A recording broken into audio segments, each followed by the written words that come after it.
नमस्कार दोस्तों।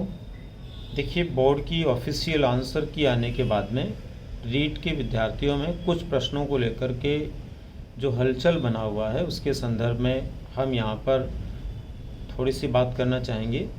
सबसे पहले तो ये दोस्तों कि जो भी 3-4 प्रश्न इस प्रकार के हैं, चाहे वो त्रिआयामी बुद्धि सिद्धांत वाला हो, चाहे वो अधिवास और निद्रा वाला प्रश्न हो, इस तरह के जो भी 3-4 प्रश्न हैं वे निश्चित रूप से ऐसे प्रश्न हैं जिनके अंदर दो आंसर उनके सही है और दोनों ही आंसर के लिए अलग अलग विद्वानों की पुस्तकों में प्रमाण उपलब्ध हैं।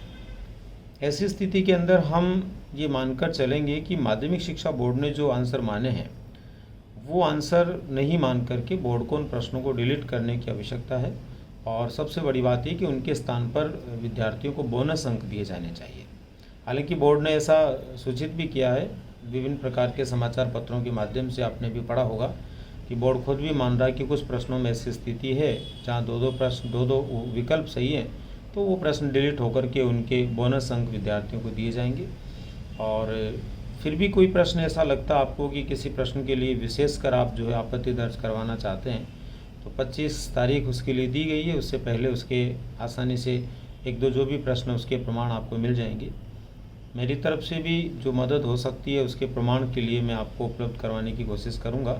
लेकिन जहां तक मेरा मानना है कि इस तरह के जो 2-3-4 डाउटफुल प्रश्न हैं वो शायद निश्चित रूप से बोर्ड स्वतः ही उनको डिलीट करते हुए विद्यार्थियों को बोनस अंक देगा। दोस्तों, इसके अलावा जिस शिफ्ट में पेपर टफ था उसके लिए भी अभी तक वैसे तो कोई बोर्ड के स्पष्ट निर्देश नहीं है, लेकिन उम्मीद करते हैं कि निश्चित रूप से उन विद्यार्थियों को भी बोर्ड किसी न किसी प्रकार से लाभान्वित करेगा और उनको अन्य शिफ्ट में जहां सरल पेपर था उनके अनुपात में अंकन करने का प्रयास करेगा। तो दोस्तों, ये एक छोटी सी जानकारी थी, क्योंकि कुछ विद्यार्थियों ने इसके लिए बार बार बोला कि भाई इसके लिए कोई प्रमाण बताइए, ऐसा करें। तो प्रमाण की मेरे हिसाब से जहाँ तक है बड़ी आवश्यकता नहीं है। और फिर भी आपको लगता है तो 25 तारीख उसकी है, उससे पहले पहले इन 2-3-4 प्रश्नों के लिए जो भी प्रमाण उपलब्ध होंगे मैं आप लोगों को उपलब्ध करवाने का प्रयास करूँगा। धन्यवाद दोस्तों।